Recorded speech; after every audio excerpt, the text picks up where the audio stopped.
In icy Antarctica, Bruce Wayne is on an expedition. With his team, Dick, Sanjay and Li Cain, he is exploring the Cobblepot base camp. What they find is not a single living being, but a dead crew. Not to go grummy, Mr. Wayne, but the odds of anyone surviving out here. Bruce was searching for survivors when Dick informs him about the whole crew being dead except for two. Some guy named Grendon and Cobblepot himself. Bruce instructs them to keep looking. The next scene shows Dick finding the journal of Cobblepot, Professor Cobblepot. The journal records the transformation of how their team slowly went mad until only Cobblepot himself is left. Thinking about what is said in journal, Dick walks ahead and suddenly sees Professor Cobblepot. He chases Cobblepot but ends up being fallen to the ground from the icy hill, finding himself in front of an abandoned cave. Meanwhile, Bruce also explores an underground cave and finds man-like creature. Bruce suspects he is Cobblepot, but man refuses, saying Cobblepot is no more. Bruce deduces the man to be Grendon and inquires what he is doing there. The answer Bruce received was not so friendly. Woe to man when he comes again. Soon after, Bruce is attacked by deformed vultures. Finally, Bruce subdues the birds and punches Grendon, not knowing that some alien creature has entered into Grendon's body. Grendon continues to mumble, and that is when Bruce sees the great crater in the glacier wall. In the radio room, Li receives a message from Bruce. Ready the explosives, all of them. Bruce and team blows up the entire mountain cave, sealing it off for the good. Dick questions Bruce's decisions, but Bruce claims that it is better to destroy a prehistoric creature rather than releasing a virus that has been laying for a millennia.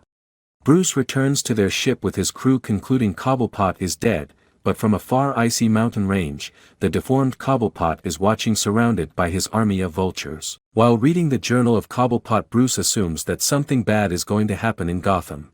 He shares this information with Alfred and claims that it is time. After 20 long years, it is time to put to work what they were preparing for. We're going home. The team is heading home. The scene shifts to a flashback. Bruce is in his younger days with his parents. They are in their courtyard expressing their duty towards Gotham. Then a guy looks like lunatic appears from behind and tries to stab Thomas Wayne. When Bruce's mom Martha tries to run toward Thomas, the infiltrator knocks her down. Seeing that, Thomas urges Bruce to run, but he too ends up being a victim of that lunatic. In the present day, Bruce decides to keep the body of Grendon with them rather than handing it over to authorities, fearing the lack of safety measures. Sanjay was the one who tasked to watch over the Grendon while others leave for the city. Damn it! Aye, Cap. The city looks dejected as ever, and Wayne Mansion Gloria stands on the top of mountain. At the doorstep, Bruce and family is greeted by their longtime friend and CEO of Wayne Enterprises, Lucius Fox. He has been running the company in the absence of Bruce and building the gear for Bruce's night job. While the house stood glory as ever, cannot be said same for the living room. Ironically, a dead body is in their living room. While glaring at the body, Bruce sees a vision and jumps back startled. He decides to investigate this before notifying the police. Bruce is getting ready to attend Oliver Queen's dinner. That is when he arrives. Jason Blood, known to the DC Universe as the host of Damon Etrigan. Jason gives 3 advices to Bruce to follow, but he doesn't take it seriously. When Bruce tries to subdue Jason, he turns into Etrigan and overpowers Bruce. But before he leaves, he warns Bruce that he is not his enemy but his only friend. At the dinner, Oliver cracks some old jokes which anyone hardly laugh. Then another guest arrives to the dinner. Harvey Dent, soon to be Gotham's mayor. And look at us 3. Together again! After the dinner, 3 friends and Bat family gathers around the fireplace. Bruce asks about Langstrom, which both Harvey and Oliver replies by saying he has an obsession with bats. That night, Bat family decides to spend the time in Oliver's mansion. Returning to his old self, Batman goes to Langstrom's lab. There he finds 2 police officers and a man who were going through Langstrom's stuff. Batman takes them down easily and begins to investigate the surroundings of lab. He uses his ultraviolet light emitter to track the trail of Langstrom and finds the final statements of Kirk Langstrom. Meanwhile, back at the Wayne Manor, Alfred receives 3 phone calls from Barbara asking for Bruce Wayne. Batman reads the final statement, which says the Great Doom will soon conquer the world and the Bats have told him so, and to protect the Testament of Ghoul at all costs, as it contains the instructions to defeat and keep the ancient Doom at bay. Learning that Cobblepot kept the testament in Gotham itself, Batman inquires about it from the Guardian professor at the university repository. After turning down Batman, the professor takes Cobblepot's book from its secret hiding place only to be attacked by Talia al Ghul. Talia turns the professor into a fire beast and make it attack the Batman who came for the book as well. Batman is bested by the new fire beast, and just then Jason Blood enters as Etrigan and fights with the beast so Batman can catch up Talia. Batman and Talia make claims over the Testament of Ghoul. You have no clue the power this book possesses. Talia calls upon another reptile beast to fight Batman. Batman was about to lose again when he tricks the reptilian beast to face an incoming train and escapes. Back at the Oliver Queen's mansion, Kylie and Dick assists a drunken Oliver to the couch where he cries, mentioning how much he owes Bruce Wayne, and soon falls asleep. The sins of the father are heaped upon the son. Alfred finds the Batman trying to enter from a window, badly wounded, and with sulfur pigments on his torso from the fight with the reptilian beast. Next day, Oliver takes Dick and Kylie to the harbor to go to their ship, and at the harbor they are stopped by Commissioner Gordon. Dick, now armed with a rifle, sneaks into the ship while Oliver keeps Gordon distracted. On the ship, Dick finds their friend Sanjay frozen on his chair and a laughing Grendon chilling in the freezer. Just then the reptilian beast attacks Dick and rescues Grendon. Gordon and the police find Sanjay frozen and Dick lying on the ground dead, and Kylie breaks down from losing her friends. Talia, with the help of her fire beast, used the Testament of Ghoul book to give rise to her dead father, Ra's al Ghul, the sorcerer. Ra's al Ghul has risen! Back at the Wayne Manor, Bruce Wayne goes through a dark arts book which explains the cult of Ghoul led by the necromancer, Ra's al Ghul. He has served and invited the outer world ancient daemon, Ig Sulter. Batman goes through the underground tunnels of Gotham to find Ra's and Talia and tries to stop them from summoning the ancient doom, Ig Sulter. Batman is met by the Killer Croc and he hits the mutated beast with chlorine bombs and destroys the Killer Croc. Talia then battles Batman and knocks him out just when Ra's al Ghul complete the summoning. The ground breaks and thousands of serpents, reptiles appear from beneath while Batman falls into the deep pit, which is identical to a Lazarus pit. While Gotham City is crawling with serpents and reptiles, Harvey Dent becomes the new mayor. Ra's al Ghul and Talia plans to poison the new mayor and take the opportunity through the agent of Ig Sulter. Batman gets flashbacks from his childhood and cryptic messages of how to win against the ancient doom. The only thing that can stop it is the bat. Oliver Queen, now dressed as the Green Arrow, prepares himself to confront this great doom as well. When Kylie meets Oliver, he explains that his father, Henry Queen, had associated the devil 300 years ago and he is the one who murdered the Wayne couple. Oliver Queen takes it as his duty to rectify the family legacy now, as he expects to battle the ancient evil doom to save Gotham. Batman isolates himself trying to figure out the missing pieces of the puzzle with his shattered memory. Meanwhile, the Green Arrow is met with the agent of Ig Sulter, and they battle hard and long as Oliver has been preparing for this moment for a long time. As he realizes the agent of the doom should not leave the place, he detonates a bomb, killing the Daemon agent and mortally injuring himself as well.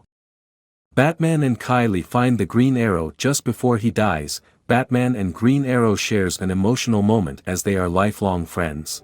The bloodline can never escape the stain.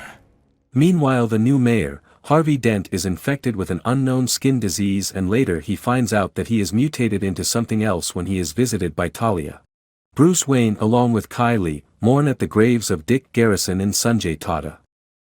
While Kylie consoled Bruce Wayne, saying it was not his fault their friends died, the son will not share the guilt of the father, nor will the father share the guilt of the son. Commissioner Gordon comes to meet Bruce.